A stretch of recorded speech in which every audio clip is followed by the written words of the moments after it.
Hello there. Welcome to the top 50 tracks of all time. We're getting there. We are now up to number 7. Number 7 is a mover, as most of them are, and it's gone down one place from 2010. But actually, in 2010, it had gone down 5 places from number 1. So in 2000, 20 years ago, this particular track was my number 1 track of all time. And then it dropped after 10 years, 5 places.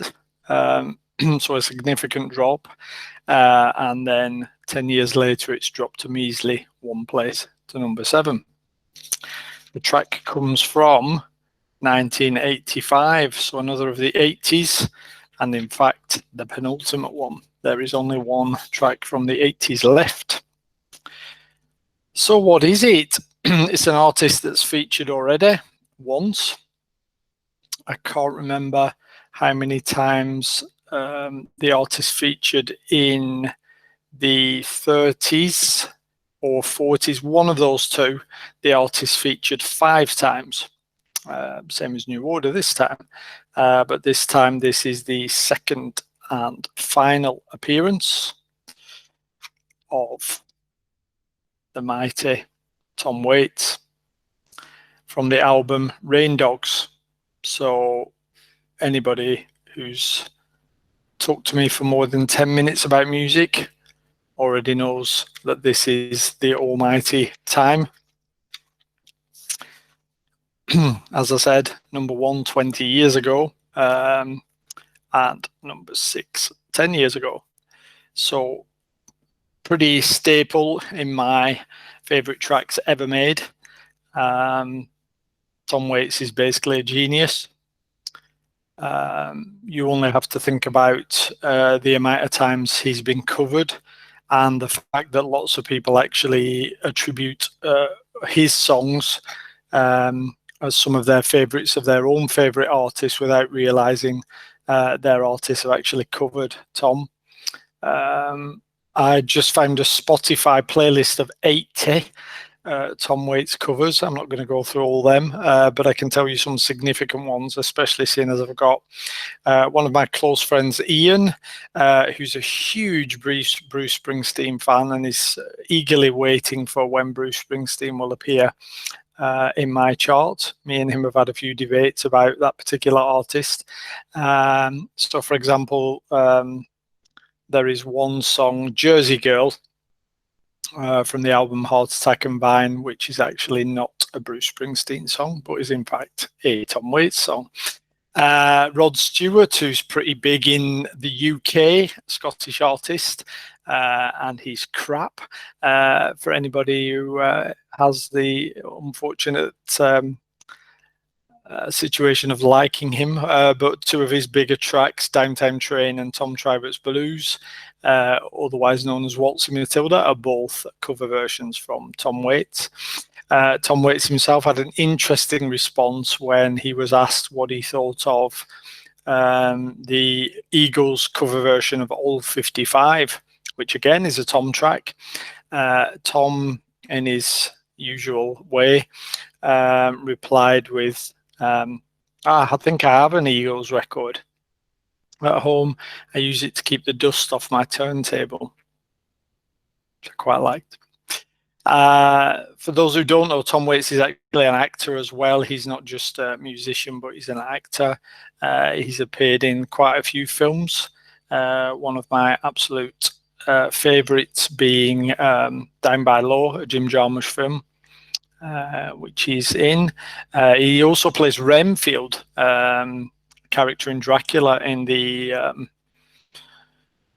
Gary Oldman version. I'm saying that because I can't actually remember now off the top of my head who directed that, but Gary Oldman is Dracula in that particular film, and Renfield is played by Tom Waits.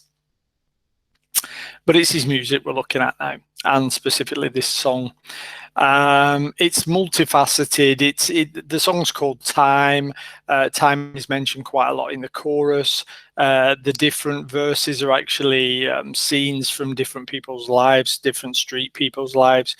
And he refers to East St. Louis as sort of like a criminal area, the lowest of the low kind of thing of even things can be positive there. But he keeps referring to the line, it's time that you love. And again, it's this interpretations, because does that mean it's time that you had romantic love? Or is it that you should love time or accept time? It's basically all about time. It's so significant in our existence and in our being, and we can't do anything about it. We can't slow it down. We can't speed it up. We can't stop it. It's such a constant, but yet we spend a lot of time trying to affect it in some ways, trying to do those things I just said, stop it or speed it up or slow it down. So there's a lot going on in the song, as is typical with Tom. There's a line in it which I especially love about memory being like a train. The fact that you can see it getting smaller as it moves away. And just have this, and the things we can't remember tell the things we can't forget. I think that's just gorgeous as well. History puts a saint in every dream. There's, just listen. There's masses in this. It's just, I understand why it's here now, because I've not listened to Tom as much. I need to, just by doing this video, I've realized that I need to start getting my Tom Waits playlist back out and giving Tom a good old listen again. So I understand why it's here.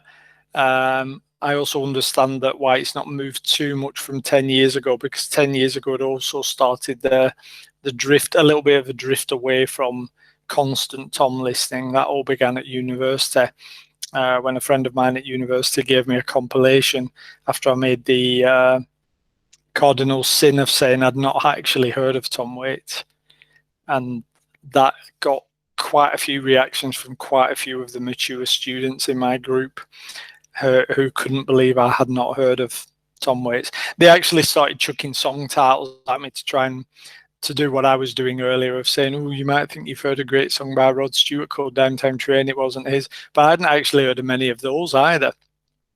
So he'd sort of just passed me by completely. And then the weirdest thing is, when I got my compilation, I think maybe 2 weeks later, he started popping up on like VH1 and MTV, and I was thinking, wait a minute, this is the guy I've never seen before, and now he's everywhere. So I basically dug out everything. I went and started buying all this stuff. Some fantastic albums. Rain Dogs is a great album. It's not my favorite, but it's a great album. And also lots of others. You should definitely check out Tom Waits. If you want you can go for more ballady stuff earlier on.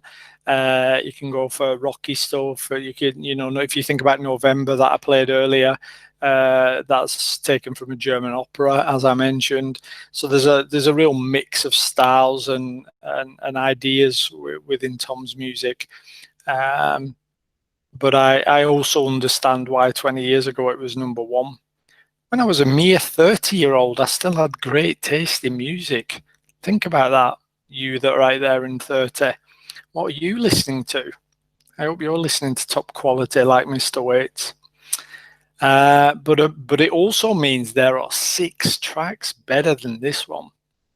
It's hard to believe, I know, but they are, and I'll stand by them. I'll stand by those 6 tracks. You'll find out about one of them tomorrow. But for now, go off, educate yourself if you don't know. If you do, then good on you for knowing about Mr. Waits. I'll leave you in his capable hands. See you tomorrow.